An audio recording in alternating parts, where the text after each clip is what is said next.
Detroit Become Human is such a weird little chicken of a game, it's hard for me to even say what my opinion of it really is. In some ways, I properly love it, and in other ways, not so much. I see your, well, this is just my opinion, and I raise you, I don't even know what my opinion is. Your move. It's such a wonderful, flawed, masterful, badly written, beautiful, cringe-inducing piece of software that I just had to make this frankly too long. My opinion is so important, so I'm going to make a really long YouTube video about it, just so that way I could kind of try and piece together my thoughts, hopefully, and entertain you all in the time. Plus, I kind of putting off modding the Xbox because it kind of terrifies me a little bit. And where better to do a review about androids finding their humanity in Detroit than here in the wilds of Yorkshire. It's going to be a long one, so to keep your TikTok addicted, dopamine addled brain engaged, I will change up the scenery from time to time, because 2026, I guess. It's been filmed over in a few days, so you might notice the magic changing a bit. Hello everybody, before we get into the video, I'll take this as your opportunity to like, comment and subscribe. It helps me out a bunch, it's completely free, it's the right thing to do, you know you want to do it, and if you don't, the moon will fall from the sky. Detroit Become Human is the fifth game developed by French studios Quantic Dreams and directed by David Cage. Over the years, they have carved out quite the reputation for themselves. You see, they don't just make any old type of games, oh no. To quote them from their website, the name of the studio, Quantic Dreams, comes from the term quantum physics, science with a touch of magic combined with the word dream to represent creativity and imagination. While the word is quantum in English, changing it to quantic reminds us of the French origins of the studio, a mix of science, technology, and creativity based on the desire to create fresh new experiences. This is how David Cage, a composer and music producer, imagined the development studio, which he set about creating. Well, that's all very well and good, and very emblematic of most of the nonsense that video games companies write about themselves. But in Quantic Dream's case, I actually think it represents them really quite well. It's very pretentious, it has a surface level understanding of the topics that they're discussing, and it's very French. In light of this Frenchness, I am going to shoehorn in seamlessly as many French sayings and idioms as I can. But to be fair to them, I do believe them when they say that they have a desire to create fresh new experiences. They do always at least try to come up with new ideas. It's kind of their raison d'être, if you will. But that doesn't necessarily mean that they always succeed. Their first outing, Omicron Nomad Souls, was an open-world cyberpunk detective game, RPG, first-person shooter, one-on-one fighter featuring David Bowie. Now, I've never played it, but from that list alone, you've got to admire their ambition when trying to make a truly unique game. Back in 1999, when Nomad Soul first came out, it was up against some very stiff competition when it comes to innovation within the gaming space.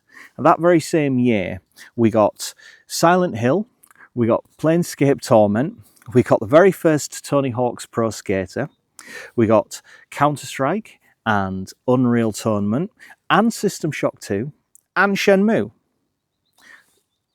That's quite the list.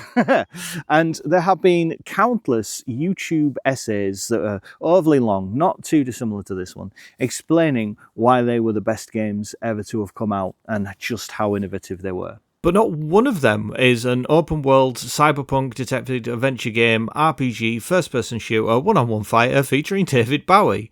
So at this point, it was clear that Quantic Dreams really were trying to push the envelope and create truly unique experiences. Besides which, even Razorfist says that this is an absolute banger, and that guy really does know his late 90s, early 2000s PC games. Fuck you, I was right! Fuck you, I was right! Fuck you, I was right! This was followed up in 2005 by the psychological thriller supernatural adventure em-up Fahrenheit, where you play a guy who murdered another guy in a bathroom while possessed by another guy. Again, I've not played this one either, but looking at the footage on YouTube, its movie and TV influences are very much apparent. From the 24-themed split screen to the hammy voiceover, this was where David Cage's style really starts to become apparent. The Oracle is in Marcus's church. There's not a moment to lose. I've got to warn him or he's dead. This game was their very first foray into branching story paths, which, by the sounds of it, was not done altogether successfully. Suffering from the usual two ever so slightly different paths to the exact same destination problem that befalls most games where your choices matter, or whatever the sales pitch is. There also seems to be the introduction of QuickTime events over cutscenes, some of which seem to bear no relationship whatsoever to the action that is actually happening. From what I can tell, you just need to press different directions on the two analog sticks as per the instructions, but I'm not 100% certain what this brings to these scenes, to be brutally honest. And again, this is going to be a recurring theme throughout many of Quantic Dream's later games. Their next outing was Heavy Rain, and this is a game that I've actually played, and is the source for the absolutely amazing Sean meme.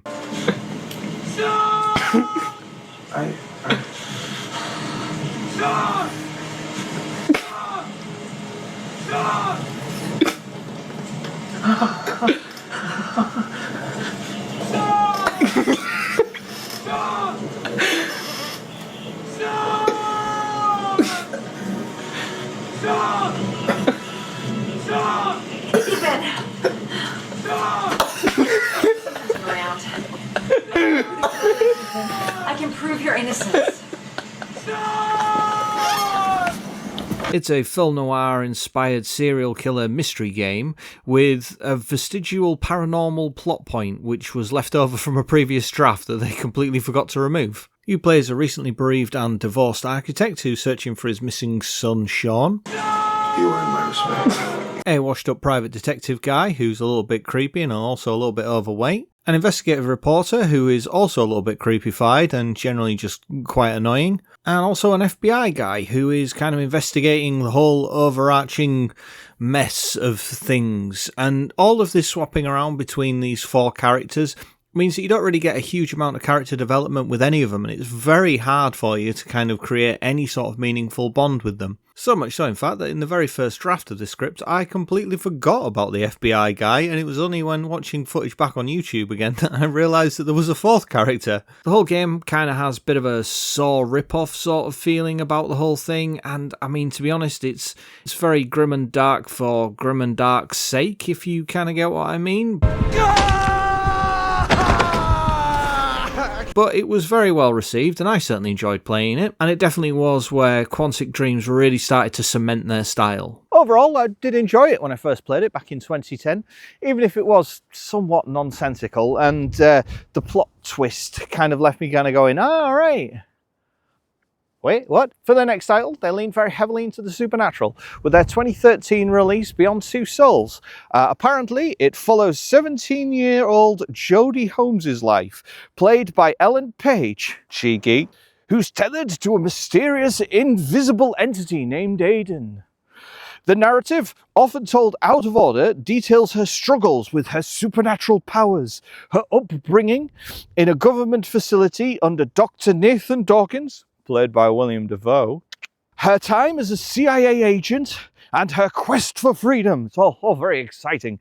That was according to Google AI. I mean, I didn't play this. Elliot Page was insufferable long before he cut his tits off and then started looking like Fentanyl Bueller's Day Off. It's also about the supernatural, and that kind of gives me the ick, and it just generally looked a bit shit, if I'm honest with you. It smells funky. Now we've talked about Quantic Dreams' previous games, I guess it would be as good a time as any to talk about the auteur and the driving force behind the studio, the man himself, David Cage. There have been many accusations levelled against him over the years, not least of which that he's a bit of a hack and not a particularly good storyteller. Now, out of the two games of his that I've played, I would be inclined to agree with that. And I will go into that in more detail in the plot section of this Detroit Become Human video, which is already this long, and I haven't even started talking about the game yet. He's had accusations of fostering a toxic workplace, which is generally code for I was a bit shit at my job, so everyone hated me. And apparently one of the other employees had been photoshopping other employees into various different pictures or whatever. But again, that just seems like pretty standard practice to me. In my old job, I used to splice my co-workers into the most extreme pornography as part of kind of a birthday ritual, and we'd like post them around in group chats and stuff. And I'm talking like BDSM, dwarf porn, scat, you name it. He also allegedly said that all of the female characters within his games were whores. Time to play the sexy girl. And that Quantic Dreams don't make games for fucks. Now, if that's true, that kind of makes me like him more, not less.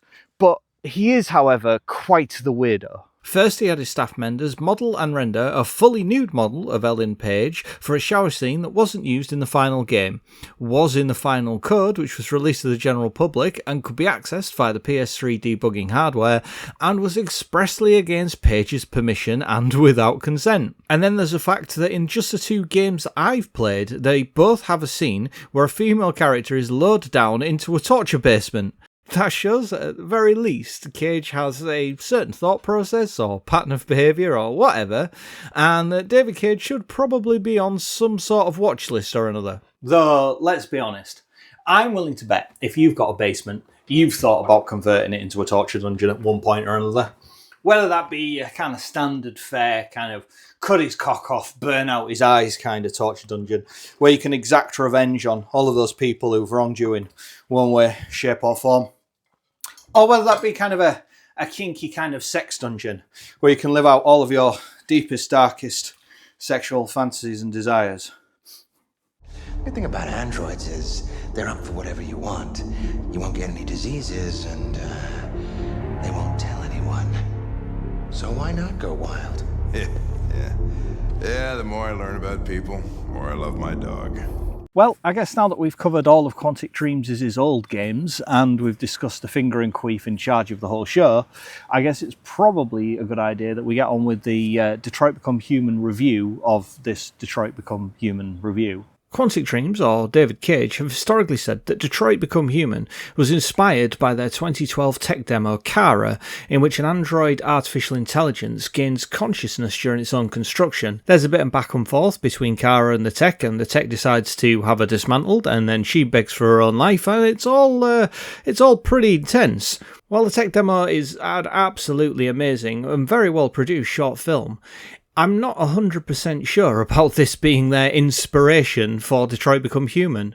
It seems a bit odd and quite wanky to say that you made a short film which then inspired you to make a game. It's kind of like saying, I inspired myself with my own awesomeness. David Cage has said that he also wanted to tell the story from the android's perspective, where the humans were the bad guys. Now, that all sounds like a little bit of sort of self-loathing, leftist, postmodernist gobbledygook to me, but I mean, he is French, so there you go. The critical reception was generally not bad, with it getting a critic score of 78 on Metacritic. Not terrible, but far from glowing. Surprisingly, the user score is up at 87, so only a little bit off from the critics. There seems to be quite the spread of reviews, ranging from 95s right down to a couple in the 40s, which is actually really telling. Chad Sapieha from the Financial Post, he gave it a 95, and he said, and I quote, "A work that examines the concept of machine intelligence with nearly as much insight and sympathy as Isaac Asimov's finest novels about robots, with just as much style as Alex Garland's Ex Machina." Like, what the fuck? Holy shit, what the fuck are you talking about, you tuna melt?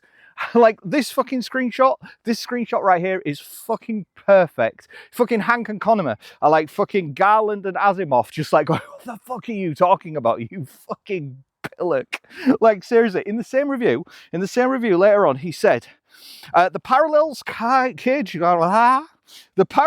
Cage draws with our own time and place are stark. Police shootings at unarmed suspects and protesters, refugees attempting to cross the border from the US into Canada, a clueless, inexperienced president who rose to power via YouTube frame and is guided by popular opinion rather than moral reason. The parallels with the plight of brown-skinned people in today's America is patently obvious, if not explicitly called out. So this guy is clearly retarded. I think my favourite critique comes from Justin Clark's 2.5-star review from Slant, in which he said, "The game believes it's a sci-fi version of Eyes on the Prize, when really it's closer to a sci-fi Jendal Kenner Pepsi commercial."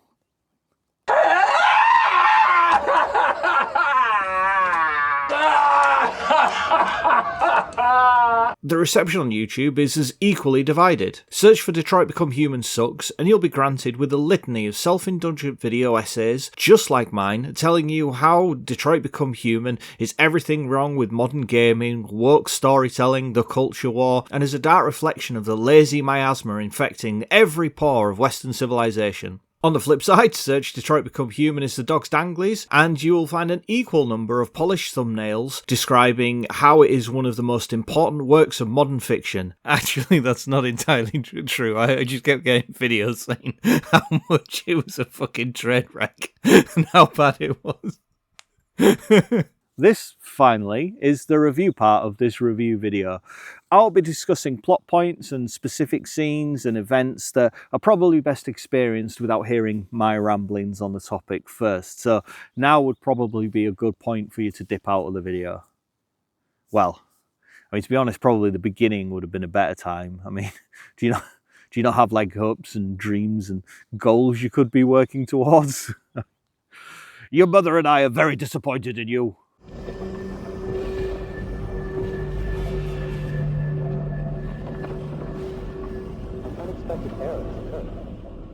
Visually, Detroit Become Human is absolutely stunning, especially when you take into account it's now 6 years old as of the time of this review. Quantic Dream's vision for the near-future Detroit is a very believable place to move around. Presumably, the Android boom has solved the crippling poverty levels that were caused by the collapse of the domestic auto industry. Everything from the streets, the spectacular weather effects, crystal clear reflections, copious amounts of motion capture, and high polycount models with detailed textures elevate Detroit Become Human to one of the best-looking games of its era. The focus on smaller, closed-in environments as opposed to larger open worlds has enabled the level designers and art team to really focus in on each area and polish it to a mirror shine. By directing the player through the environment in a very choreographed way, the team at Quantic Dreams can make sure that almost every frame is a painting. The crime scenes ape David Fincher's work in Seven, with a very grim, dark, dank, uneasy feeling about both the environment and the camera work alike, while the open areas and the open vistas are always lit beautifully and framed to emphasise the size. One of the particularly notable scenes early on in the game is when you play as a somewhat knackered android in a knacker's yard. The arrangement of the weather effects, the sound design, the lighting, the visual effects, and the scene composition all come together to make something that's truly better than the sum of its parts. This section is an absolute masterclass, with all its components mixing gloriously with the seemingly never-ending bodies of your fellow androids to give it a real Dante's Divine Comedy vibe. Arms clawing, husks ambling, the vacant stares of the lifeless and the terror of the near-dead. It really is an absolute highlight of the game. There is also a heavy use of depth of field, giving background objects an imitation 35mm bokeh, making the game feel even more like an interactive movie than a traditional video game. This heavy reliance on movie tropes and signalling is one of the core complaints of many of the game's detractors. In all honesty, these complaints are not without merit. This game is more like an interactive movie than a traditional video game, but I can't help thinking that it's not really an issue with the visuals. If the game had more traditional gameplay and a lot less kind of gameplay fuckery, I think the heavy influence of cinema when constructing the visual language of the game would not be such a point of contention. Instead, I feel people would see the use of cinema language as more of an additive element rather than a subtractive one.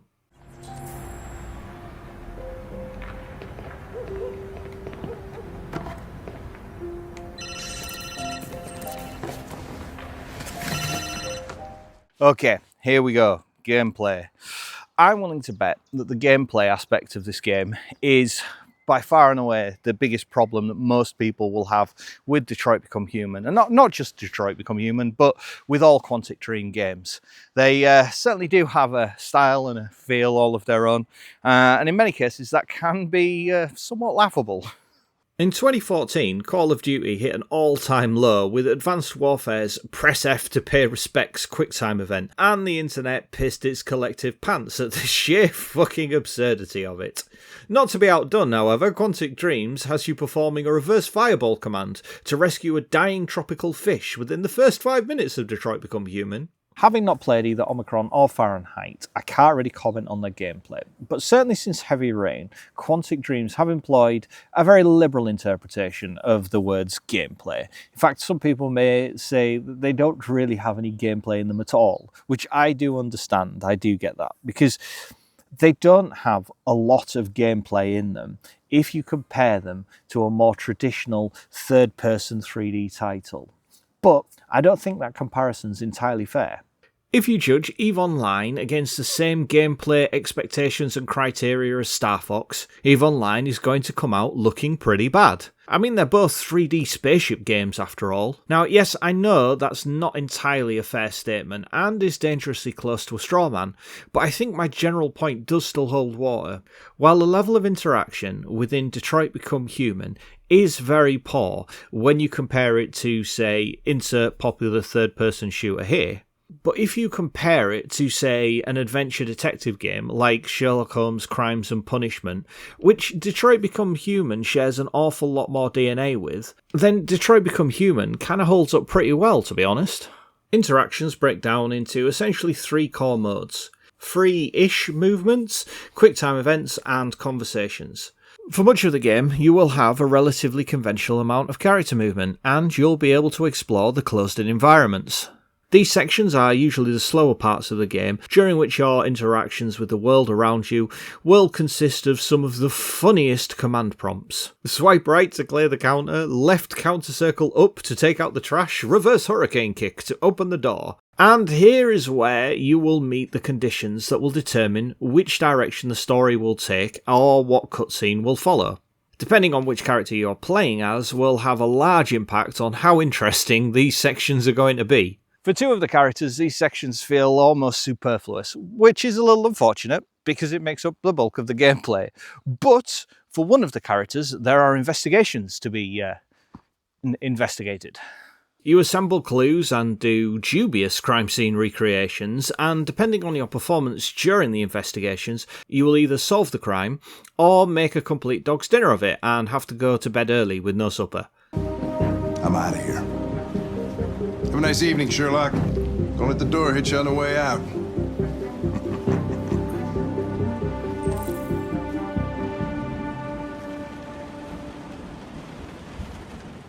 And the moments where each character decides to break with their programming as a result of a traumatic experience are a particular highlight of this tranche of gameplay mechanics.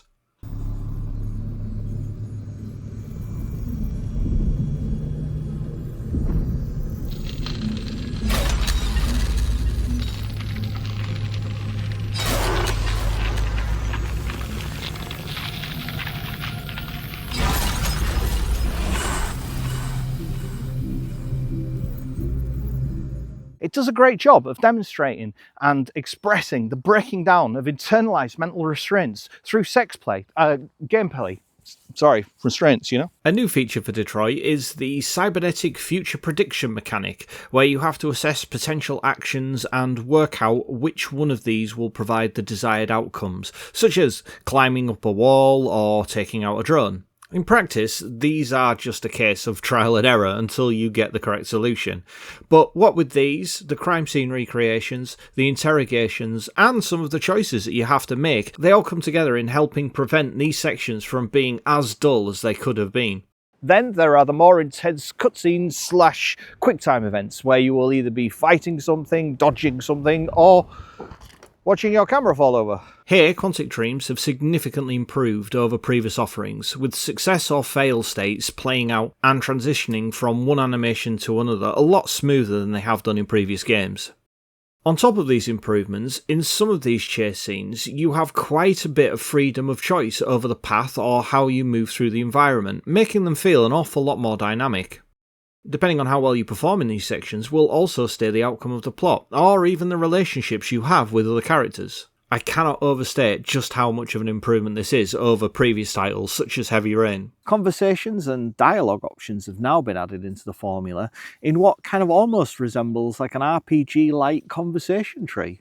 The dialogue options do consist of only one word, however, leading to the predictable outcome of you seeing what you think you want to say and getting a completely different outcome, much like with any other streamlined conversation system. The lack of dialogue options did bother me on quite a few occasions during my playthroughs, primarily because there's kind of a friendship meter with your NPC companions, and the lack of clarity in choices can lead you to say things to various different characters that you didn't want to, meaning that they now hate you and will push you in front of a moving train just for shits and gigs.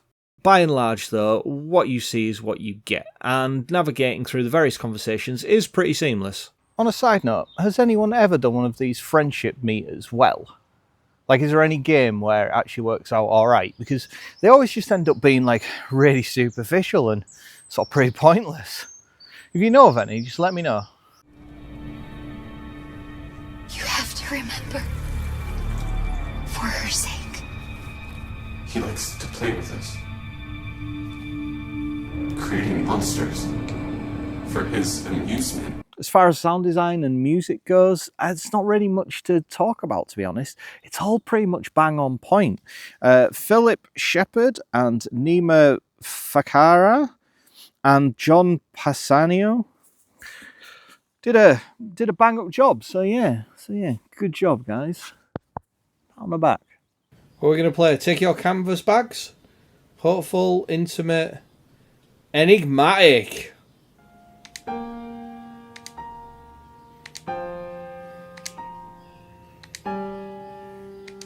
Oh, we can go.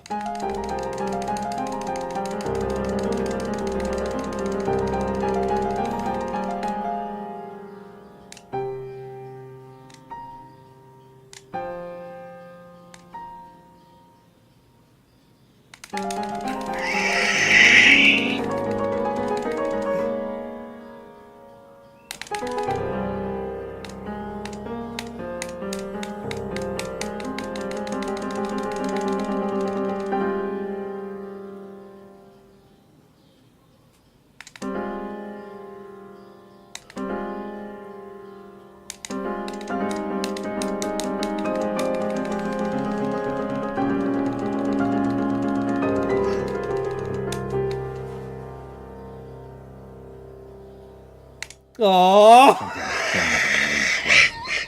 Sometimes I think you have more humanity. All we want is to live free. This is an illegal gathering. Disperse immediately or we will open fire. We're not looking for confrontation. We've done no harm. We have no intention of doing any. So now we're going to go over the plot of Detroit Become Human. Most games are best experienced for the first time with as little knowledge as possible when going into them. So if you've liked what you've seen so far and you think you're going to play Detroit Become Human, skip to this timestamp right here to avoid any further plot spoilers. Is what I would normally say in any other given game review, but the plot can change in Detroit Become Human and the outcomes could be so varied that doing a standard plot review is kind of nearly impossible. In broad strokes, Detroit Become Human is set in the near future Detroit, where androids have taken over all the menial labour. This has obviously freed everyone from the shackles of working in an oppressive capitalist patriarchal nightmare, so now they all live in a post-scarcity utopia where they spend their time exploring their love of art and music and philosophy. Take your job! Take your job! Take your job! You take on the role of 3 androids, Connor, Marcus and Kara. Connor, by far the most interesting character, is an android sent by the manufacturer's Cyberlife to investigate instances of androids breaking their programming and usually murdering their owners. He has the best gameplay sections involving crime scene investigations, interrogating suspects and chasing down runners. There's a fun buddy cop movie vibe with him and his human counterpart Hank, and he's going through his own internal struggles with becoming sentient. To be honest, I would have been much happier if the game had just focused on him and Hank and expanded on the gameplay mechanics a little bit.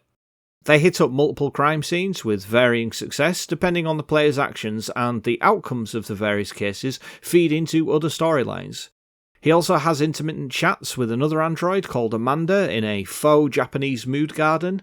She serves as the game's oracle from the Matrix, only rather than being ambiguous, she's clearly only got Cyberlife's interests at heart. And that's all I can really say about his plotline, because depending on the choices you make, his story can change wildly.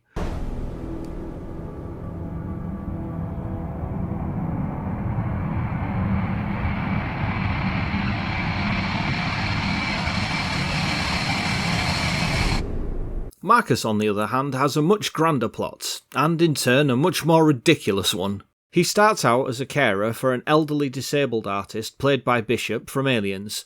Then, by sheer lack of personality or willingness to develop one, he becomes either Mahatma Gandhi or Fidel Castro, quite by chance. His plotline is quite preposterous, to be honest, but I suppose every revolutionary has to start somewhere. Once he's been all shot up by the cops for either murder or being wrongly accused of murder, very non-committal of you there, Dave, he gets the aforementioned best scene in the game. Marcus dragging himself through the android circle of hell is genuinely fantastic. Once you've got all the parts you need, you get the obligatory crawling out of the bowels of hell section, and then when he gets out, there's just like this coolest shot where he puts on a coat he's found in the rain and then walks off into the night. The first time I saw this, I was like, oh, sweet. Is he going to be like some sort of Dark Avenger? Like some sort of Night Stalker character that's taking vengeance for android kind? But no, sadly no. He immediately goes back to being a complete void of soul and personality, a vacuum, a liminal space of a character, if you will. Anyway, he meets up with some more androids who have become sentient, and they decide to fight for their freedom from oppression. Sounds promising, but in reality, it's really quite dull. Mainly because every character is so fucking tedious to talk to. North is super fit though, so there is that, I guess. He's a cripplingly dull character who does have some good moments in his story, but by and large is effectively sentient wallpaper paste, with all the charm and charisma of a rich tea biscuit without a brew for dunking. The lack of any strong character work in the whole of Marcus's plotline really does bring the whole game down. This plotline feels like it's supposed to be the most pivotal to the overall story, with the other two plotlines just kind of giving you a more grounded, day-in-the-life kind of feel. But if your big showstopper, change the world story is full of really dull characters, it just leaves you wanting to move on from it and get back to the more fleshed out characters and see what they're doing. It's a bit of a shame, really. Kara is our third protagonist, and her story is quite a bit more interesting, but still falls short of Connor's. She starts out as a maid and a nanny for a deadbeat crackhead dad. I'll cover the stupidity of this in a later section, but anyway. Obviously Deadbeat's wife has left him, he abuses his daughter, and he beats up his saintly maid. This, as you might imagine, provides Kara with the impetus to break from her programming to save the little girl from the hands of her awful oppressor. Assuming the player is successful, Kara and Alice... Oh yeah, my first escort quest, she's called Alice. Kara and Alice escape from the house and away onto a bus. They go into hiding, bump into other characters as they travel around, looking for a safe place to live free from oppression in a communist utopia, where they will be given free stuff and will be able to live their authentic selves in harmony with the world around them. During this plotline, we get the aforementioned sex torture dungeon scene, which is, not to set off too many alarms at Google HQ, another major highlight in this game. Like this way? Everything... Oh, I'm not fucking buying this one little bit. We need is in the basement. Please, is there any other option? Like, I need to pick up a weapon of some sort. Like, I'm very quickly going to have to kill these two. Let's get our coats and leave. Where are our coats? I've got no way of interacting with the coats.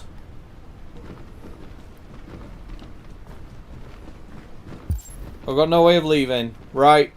We're backed into a corner now. Just for record, I wanted to get our coats and leave. Finding Zlatko's macabre, ghoulish creations in the basement and the subsequent panicked escape is so intense. While the whole section is so heavily telegraphed, it forces you to question if Cyberlife fitted these androids with any form of self-preservation. I don't like this place. And that man. You and me both. Let's go, I have a bad feeling. The execution more than makes up for it, and is one of the peaks of the game. While a lot of the writing in Detroit Become Human is broadly sound, with believable dialogue and characters acting in consistent ways to the various different outcomes that may occur, some of the plot points and the handling of the android uprising is just absolutely laughable. Now, while David Cage has said that he didn't want to make a direct allegory to the American civil rights movement, I mean, the word slave is bandied around more liberally than a BDSM conference. The topic is handled with all the poise and grace of a donkey on a trampoline. The androids ride on the back of the bus. When asked why she's helping androids cross the border, a black lady literally says, "My people were often made to feel their lives were worthless.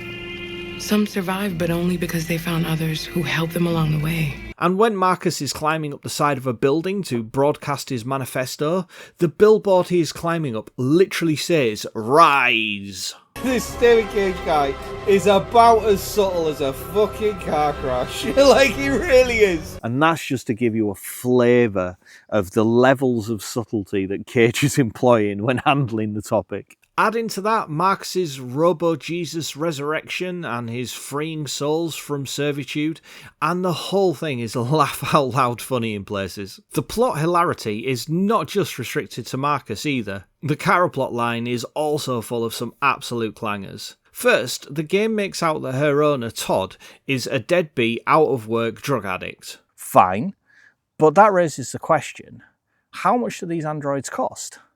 They seem like quite an advanced piece of kit in this version of Detroit, and even with the economics of scale, they're still going to cost about the same as like a car, surely. So if that's the case, like, how come he doesn't have like a second-hand junker one? He has like a really spankers brand new one, or like a really low rent sort of retarded Matt Damon one. Matt Damon! Then it turns out, plot twist, that Alice is also an android. Now, let's gloss over the fact that Kara allegedly didn't know this for most of the game. She definitely would. The androids do like a Bluetooth handshake all the time for data transfer, so she would have known the moment she stepped through that front door that there was another android in the house. But that means that Todd can afford 2 androids while not working, while on benefits, just so that he can live out his fantasies of being some sort of feminist understanding of masculinity. Maybe you think this is easy. Maybe you think it's my fault we live in this fucking shithole. My fault your fucking mother took off. You should stop taking drugs, Todd. Sometimes you really scare me, Todd. Fucking bitch took off without a word. Fucking whore walked out on me for a fucking accountant. It's all your fault. Daddy, no. It's all your fucking fault. And then in Connor's plotline, the first crime scene you investigate has you attending the home of a deviant's murder victim who quite clearly does not have the disposable income to spend on a fancy new ashtray. Maybe I missed some text in one of the many magazines which said that the androids are being given to deprived communities to, empower them and, assuage and offset feelings of liberal white guilt for being successful. But I don't know, if not, then like how and why are they buying these things? It just seems to me like this whole thing just needed a little bit more thought about how it all fits together. Why didn't you shoot? I just saw that girl's eyes, and I couldn't. That's all. You're always saying you would do anything to accomplish your mission. Branching paths, or your choices matter, or your actions have consequences, or whatever it was that magistrate said. And they're the like most milked marketing phrases in gaming at the moment, and like even like one of the most desirable attributes for a game to have. But like, why is that? Like, are gamers so detached from their own lives that they have to replace real world achievements with those found in a video game?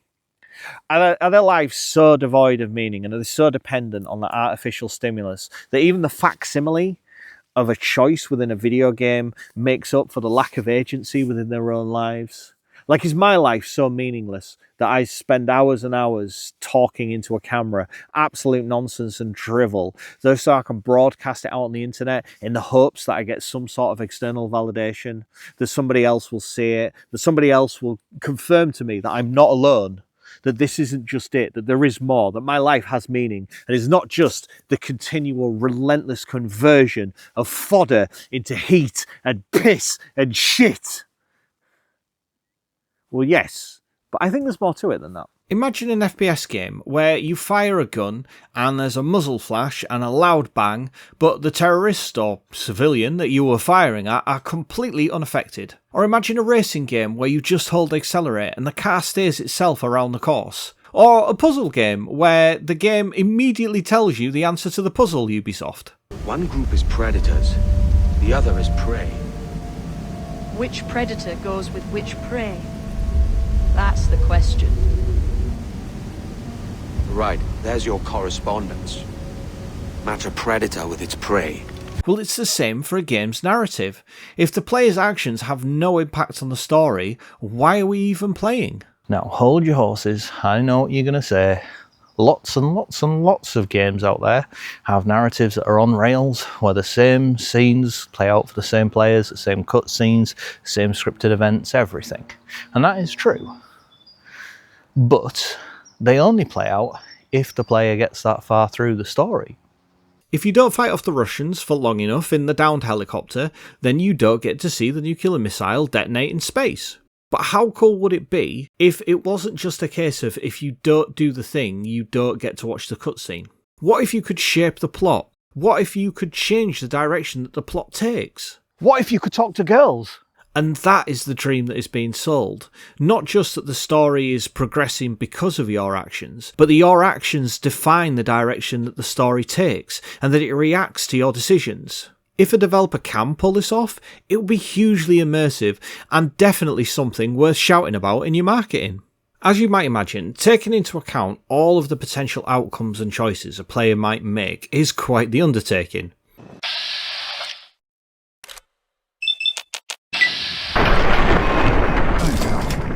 What's Butch's problem anyway? New animations and recorded dialogue have to be produced to account for all of the different choices the player makes, on top of the rest of the gameplay mechanics and level design that comes with making any game. To mitigate this extra workload, developers usually have one of two options.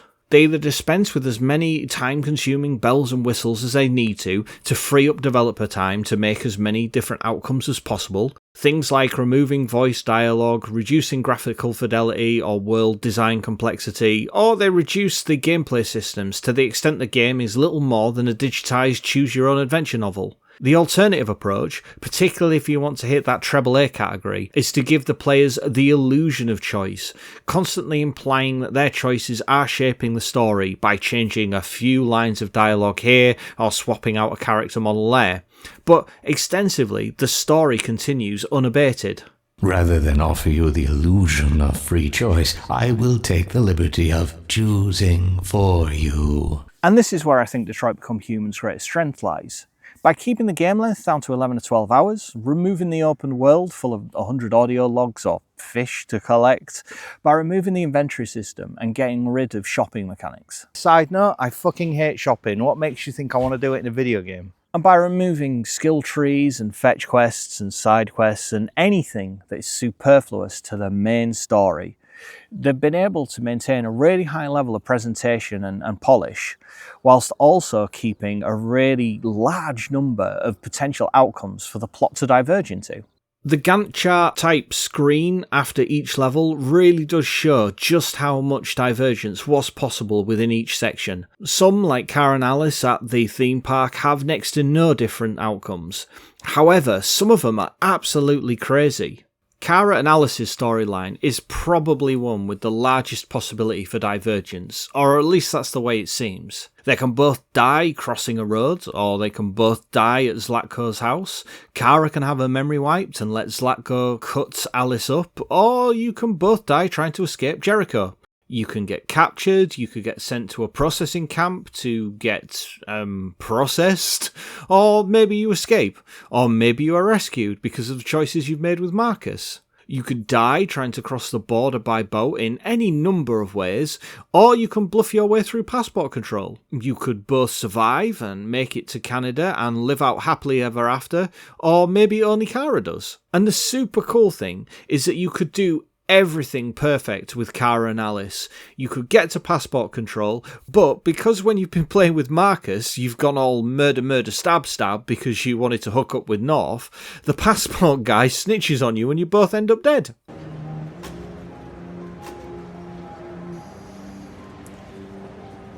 They're androids. On your knees! No! Don't! Luther!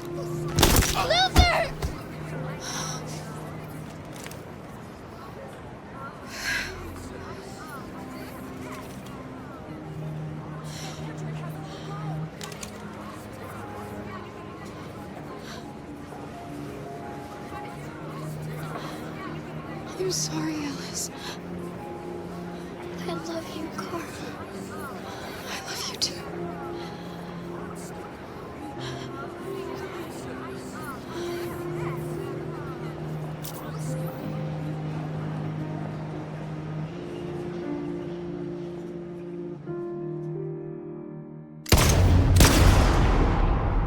It really is wild just how many outcomes there are for just Kara and Alice alone. Connor can be a goody little two-shoes, he can save Hank, he can help the androids, and he can be the bestest little Macharev Desai to Marcus's Gandhi. Don't worry if you don't know who Macharev Desai is, neither did I.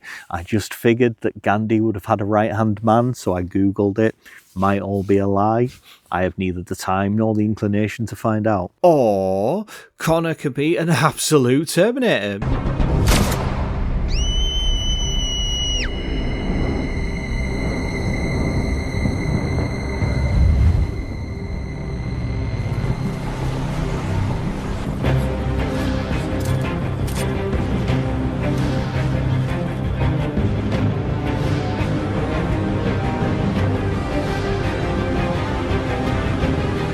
You can kill Hank, kill Chloe, and beat Marcus to death in the streets, which I've got to say was rather cathartic to watch, to be honest. Marcus's story, on the other hand, only really diverges into one of two paths. Violent revolution, murder, stab, or, and I shit you not, singing at armed police. Pray on, just a little while longer. This is beyond cringe. Incredible.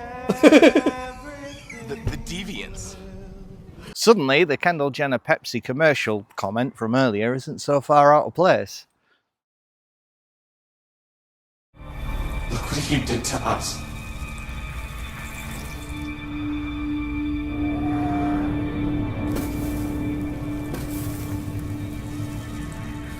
You must remember who you are.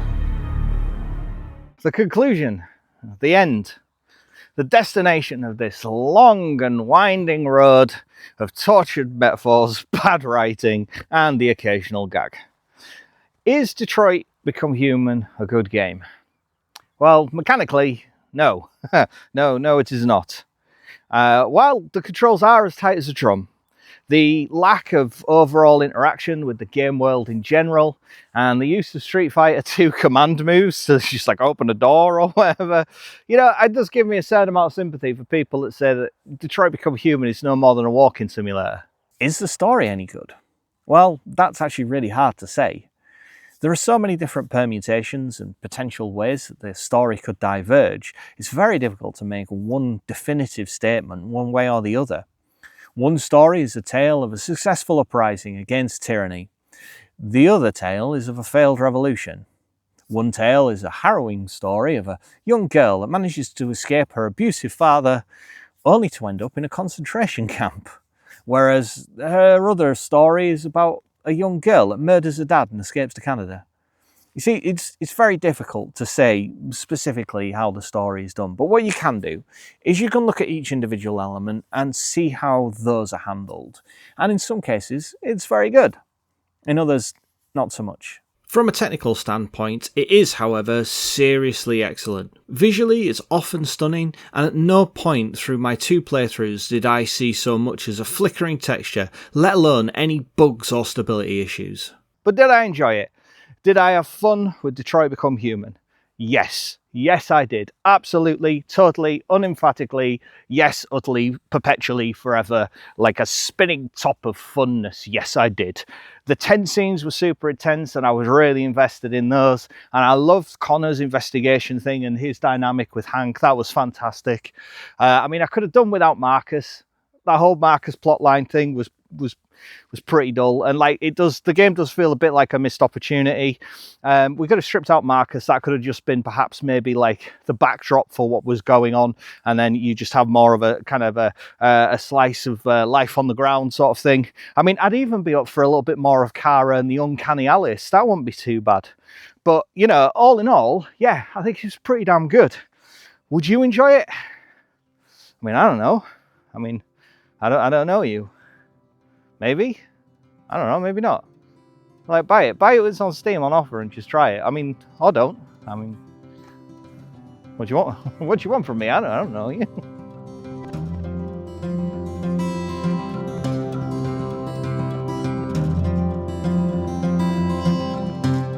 Well, that'll about wrap it up for this video. Thank you so much to everyone who made it this far through the video, right the way to the end. And apologies for how long it's taken to get this whole video done, dusted, and out there to you and everyone.